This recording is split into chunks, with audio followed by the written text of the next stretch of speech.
Good morning, students. Today we are going to discuss an important topic of Chapter 4 Reproductive Health. The topic is contraceptive methods. Now, what does contraception means? It means prevention of pregnancy. Now, what is the use of prevention of pregnancy? In order to control the birth rate, we need such methods to be used by male or female. In order to prevent population explosion, we need such methods to be used either by male or by female. Now, secondly, these methods would also help to maintain the reproductive health in human beings. So, a few important points I have written. What are the features that any contraceptive method must have? So, you can note down these points. First is it should be safe to use, it should be effective, means no failure. Like if any contraception method is used, it should not fail, it should be effective. Acceptable by the body should be able to accept it. It should not react to it like a foreign body. Then inexpensive, should not be costly, very costly, out of reach of the common people. It should be reversible, means the female, whenever she wants to become pregnant, she should be able to do that. Okay, then requires little or no medical supervision. It should not be like that every time whenever you want to use contraceptive method you need to go to some hospital or doctor. No, it should not be like that. Simple to administer, means personally everybody should be able to use it. Should not interfere with the sexual drive. Then for the contraception purpose, in our book we have various methods and we will study them under 5 categories. Number 1 is natural methods, then barrier methods, oral pills, IUCD means intrauterine contraceptive device. 5th one is surgical method. This is a permanent method and it is called either tubectomy or vasectomy. Tubectomy in females and vasectomy in males. So today we are going to study only first 2 methods, that is natural methods and barrier methods. These 3 methods we'll discuss in the next video. So we start with natural methods. So natural method, first method is periodic abstinence. Periodic means period. We take care of the period. Now you have studied in one of my previous videos that average it is a 28 days cycle in a female body, which is known as menstrual cycle. We have studied in detail in one of my previous lessons that on 14th day it is expected that ovulation will take place. That means from the ovary, ovum will be released and it will come in the fallopian tube. What will happen in fallopian tube? Fertilization will take place. So what is our purpose in contraception? We want to avoid fertilization. We want fertilization should not take place.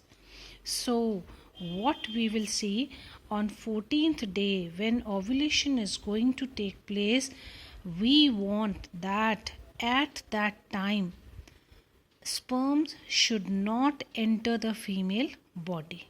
This is called periodic abstinence. So what will the couples do? They will avoid coitus between 10 to 17 days.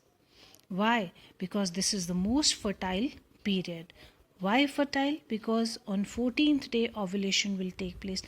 Now it is not necessary that in all female bodies the cycle is of 28 days. it may vary in some bodies 26, 27, or 29 or 20, 30 days also. So it varies. So that is why we take we take into consideration these 6 to 7 days. Depending upon the variation in the body of different females, it may vary from 10 to 17 days. So what the couple is going to do, they will avoid the coitus between these 2 days, because it is the most fertile period, and it is also known as post follicular phase. Means after follicle is released, after maturation of the follicle, after ovulation, post ovulatory phase also you can say. Here the coitus, what is coitus? It is the sexual interaction between the male and female, so it should be avoided here. This is period, we take care of the period. Second is coitus interruptus. It means the male interruption means, interruptus means interruption. Coitus means the process of sexual interaction. This is also known as withdrawal method. What happens in this method? The male partner will withdraw his penis from the vagina just before ejaculation to avoid insemination. Insemination is avoided just before ejaculation. The penis is removed from the vagina. That is why it is called withdrawal method, but it has high risk. Why high risk?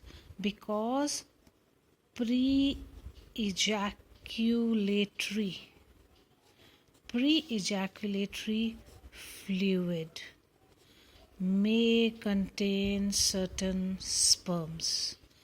So this is a high risk method.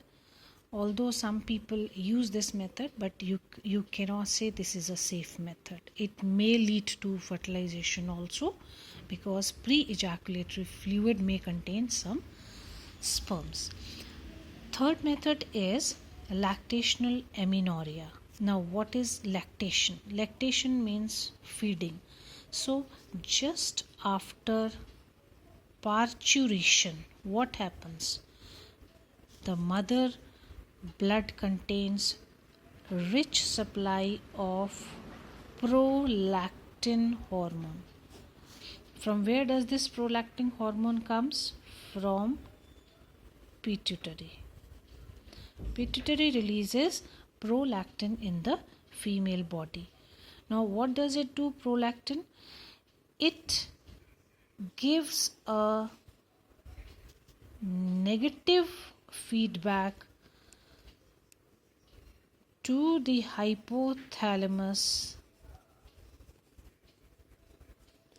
followed by gonadotropin releasing hormone, followed by inhibition of estrogen release in the body.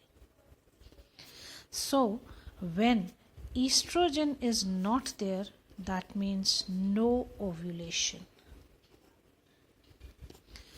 What happens in lactation means production of milk. Just after parturition, milk production starts in the female body, in the mammary glands. So how does milk production occur? By two hormones, oxytocin and prolactin.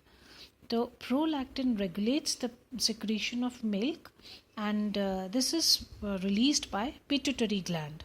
Okay, now when milk production takes place, so this will give negative feedback to the hypothalamus, and ultimately estrogen is not its level is reduced in the body. And when estrogen is not there, you remember in the menstrual cycle diagram we have seen that during ovulation estrogen level increases. So when there is no estrogen means no ovulation.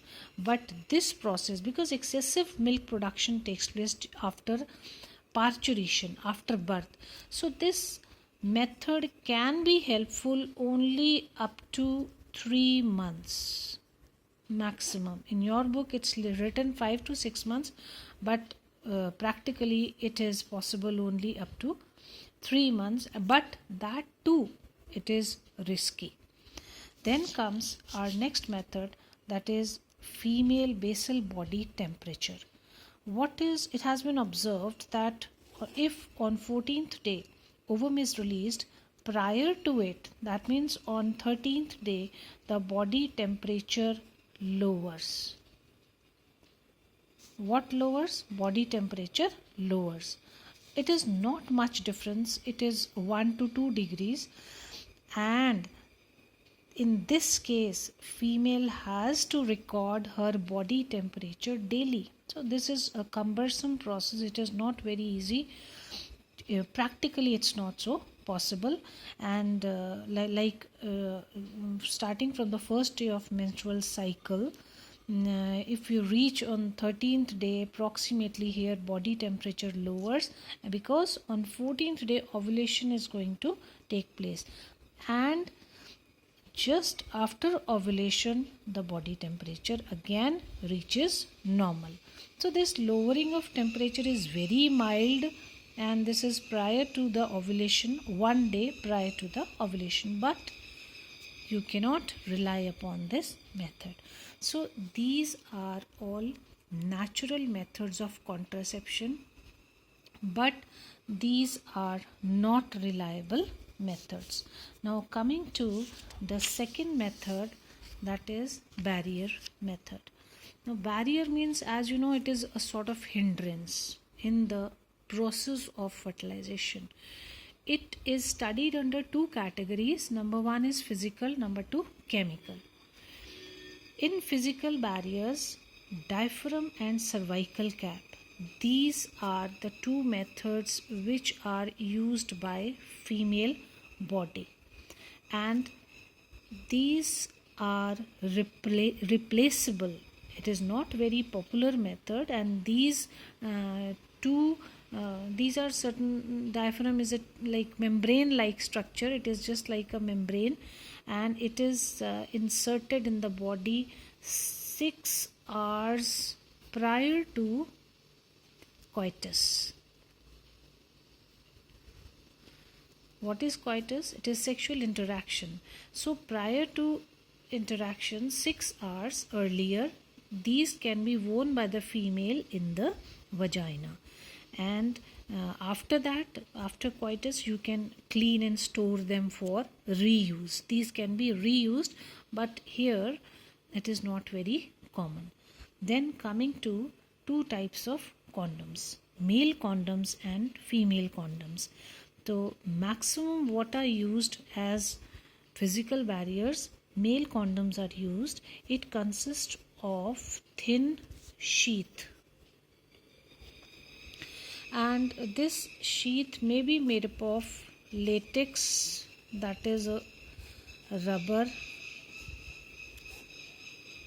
or it may be made up of polyurethane.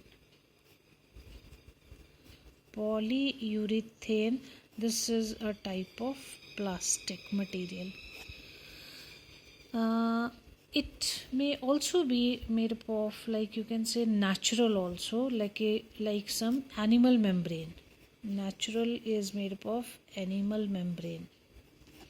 So a thin sheath, these are made up of thin sheath, like very thin sheath that can be worn on the penis at the time of coitus, and it may be of three categories, either made up of rubber or plastic or animal membrane. So this is maximum used, and you must have heard of the word NIRODH. This is called Nirodh, and it is derived from some Sanskrit word which means prevention.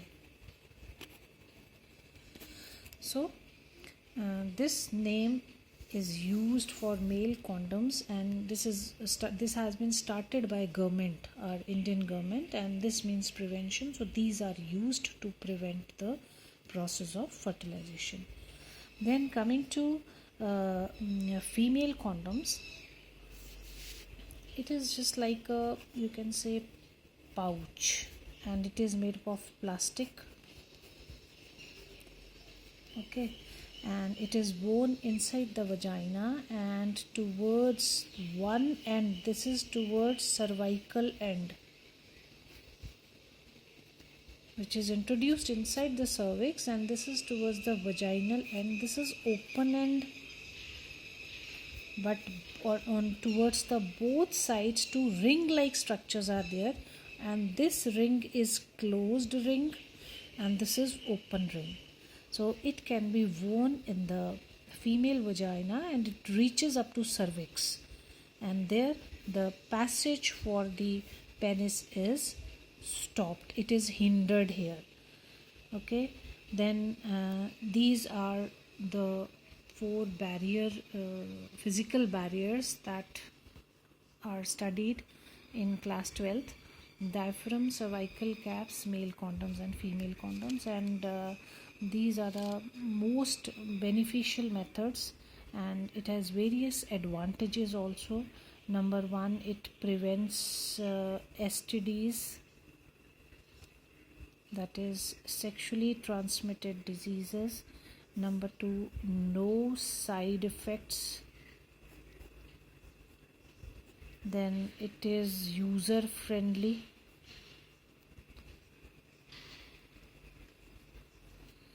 Then you can say does not require clinical visit, is not required, not require clinical visit. Then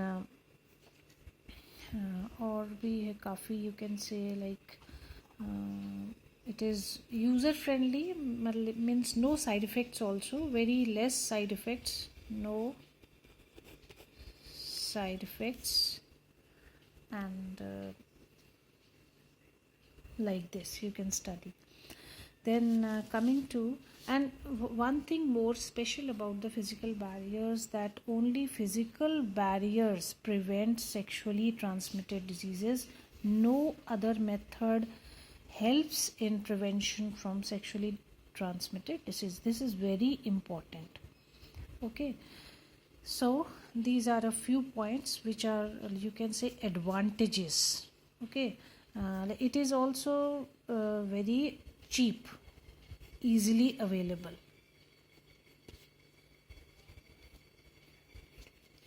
Then reversible, you can say.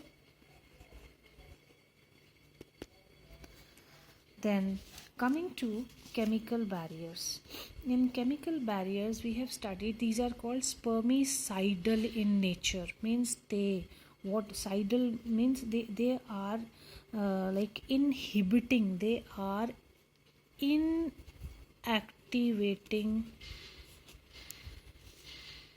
the sperms.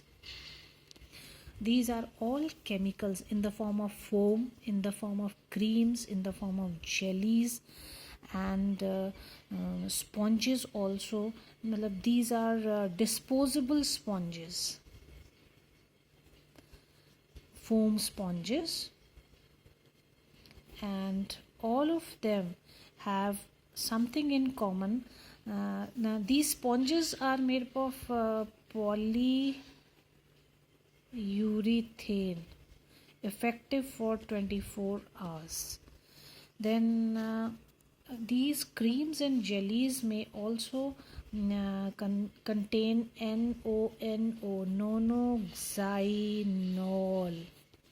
nonoxynol 9. This is the chemical which is mainly present in these creams and jellies. But again, these chemical barriers have various disadvantages. High failure rate, they cannot be used alone, they may not be effective when they are used alone. Number two, they can cause vaginal irritations also. So many allergies have been observed by using these chemicals, and if they are to be made effective, they are always used along with the physical barriers. Only then they have been found to be effective. Alone they cannot be used. So what do we conclude from these two methods? That physical barrier methods are the best methods which are available and practically used in our society. In our next video we'll discuss another three methods that were there. These are oral pills, intrauterine contraceptive device, and surgical method. These three methods we are going to discuss in the next video. These two we have done. So you can make your notes till now.